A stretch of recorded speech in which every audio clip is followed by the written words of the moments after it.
Hello મિત્રો, જય શ્રી કૃષ્ણ. મારી હોમ કુકિંગ રસોઈની ચેનલમાં તમારું સ્વાગત છે. ચેનલ પર નવા હોવ તો જરૂરથી ચેનલ સબસ્ક્રાઈબ કરજો, જેથી મારા દરેક વિડીયોનું નોટિફિકેશન તમારા સુધી પહોંચશે.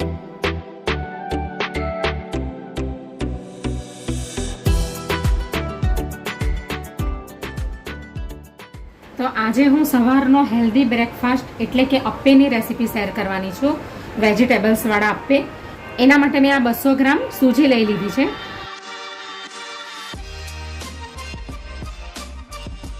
હવે આપણે એને એક તપેલીમાં નાખી દઈશું. આપણે આ ટાઈપનું સૂજી લેવાનું છે.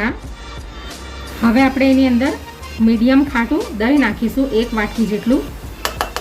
હવે આપણે એની અંદર એ જ વાટકીની અંદર પાણી 1 વાટકી ભરીને પાણી નાખીશું.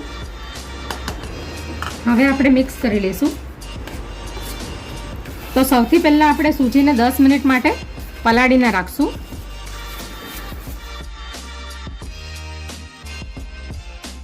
આપણે ઇન્સ્ટન્ટ અપ્પે બનાવવાના છે, એટલા માટે આપણે સૂજીનો ઉપયોગ કર્યો છે.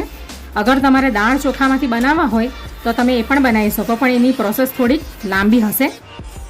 દાળ ચોખાને પલાળવા પડશે, આથો લાવવો પડશે. એટલે આજે હું ઇન્સ્ટન્ટ અપ્પેની રેસીપી શેર કરું છું, જે હેલ્ધી પણ છે અને ખાવામાં પણ ખૂબ ટેસ્ટી લાગે છે. તો હવે આપણે એને 10 મિનિટ માટે રેસ્ટ કરવા દઈશું. તો હવે 10 મિનિટ થઈ ગઈ છે અને સૂજી બરાબર ફૂલી પણ ગઈ છે. તો હવે આપણે એની અંદર સ્વાદ પ્રમાણે મીઠું નાખીશું. અડધી ચમચી આપણે અંદર જીરું નાખીશું. મિક્સ કરી લઈશું બરાબર. 2 થી 3 ચમચી જેટલું અંદર પાણી એડ કરીશું. થોડુંક આપણું બેટર ઠીક લાગે છે એટલા માટે. હવે આપણે એની અંદર વેજીટેબલ્સ નાખી દઈશું. તો આ એક નાનો કાંદો છે, જેને મેં કટ કરીને લઈ લીધો છે ઝીણો, એ નાખી દઈશું અંદર. આ 2 થી 3 તીખા મરચાં છે, એ પણ નાખી દઈશું અંદર. લીલા મરચાં તમારે પેસ્ટ નાખવી હોય તો નાખી શકો. આ એક નાનું ટામેટું છે, એ પણ નાખી દઈશું આપણે. અને અડધું કેપ્સિકમ લઈ લીધું છે અને અડધું ગાજર લઈ લીધું છે, એ પણ નાખી દઈશું. તમારે બીજા કોઈ વેજીટેબલ્સ નાખવા હોય, મકાઈ છે, વટાણા છે, તો તમે નાખી શકો. હવે આપણે એની અંદર આ કોથમીર નાખીશું, લીલા ધાણા. હવે આપણે બરાબર મિક્સ કરી લઈશું.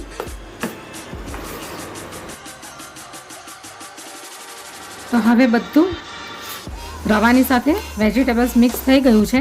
તો હવે આપણે એની અંદર 1 ચમચી જેટલો ફ્રૂટ સોલ્ટ નાખીશું. 1.5 ચમચી જેટલો નાખીશું. તમારે ખાવાનો સોડા નાખવો હોય તો તમે નાખી શકો. હવે આપણે એની અંદર 1 ચમચી જેટલું તેલ નાખીશું. હવે આપણે મિક્સ કરી લઈશું બરાબર.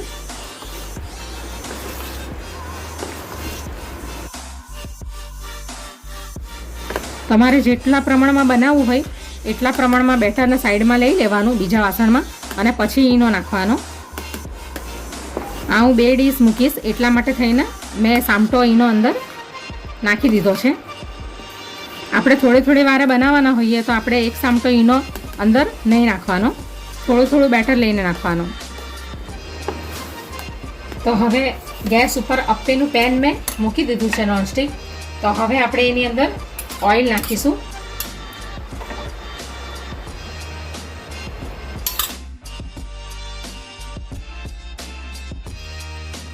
તો આ રીતે આપણે તેલ નાખી દઈશું.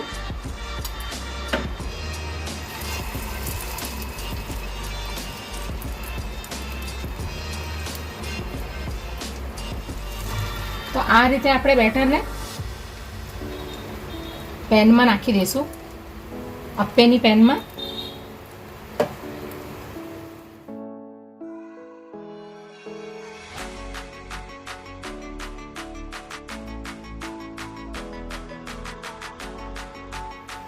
તો આ રીતે આપણે બેટરને નાખી દઈશું અપ્પે પેનમાં.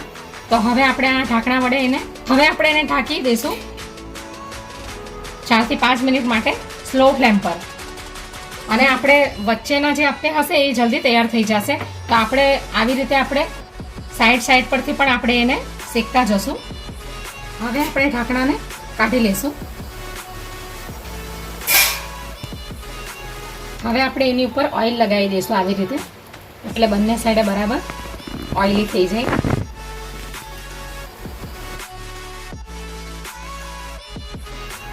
હવે આપણે એને ફેરવી લઈશું બીજી સાઈડે.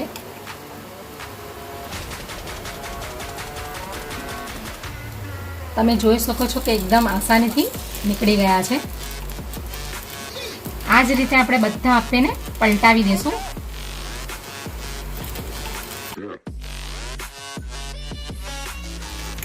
આપણે આ વચ્ચેના જે અપ્પે હોય ને એ જલ્દી શેકાઈ જાય, એટલે આપણે આવી રીતે કરવાનું. ચારે બાજુ એને બરાબર શેકવાના.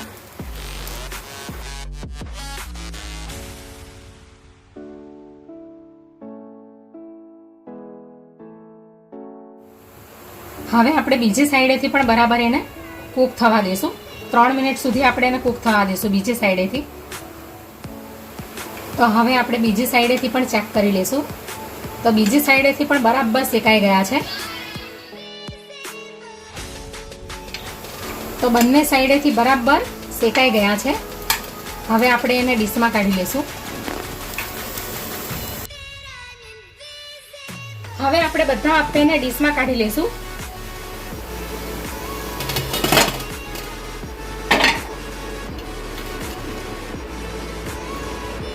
તો આવી જ રીતે આપણે બધા અપ્પેને બનાવી લઈશું.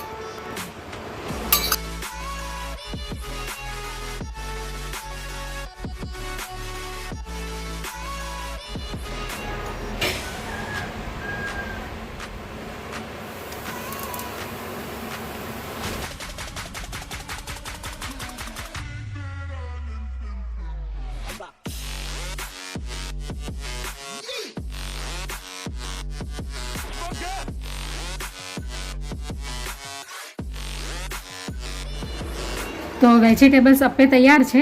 એને તમે ગ્રીન ચટણી સાથે અથવા તો કોકોનટ ચટણીની સાથે પણ ખાઈ શકો. તો આ મેં કોકોનટ ચટણી બનાવી છે, તો એની સાથે ખાવાની સરસ મજા પડશે.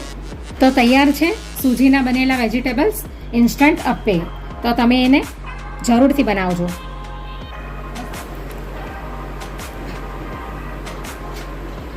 તો અપ્પે એકદમ સોફ્ટ અને એકદમ સ્પોન્જી બન્યા છે.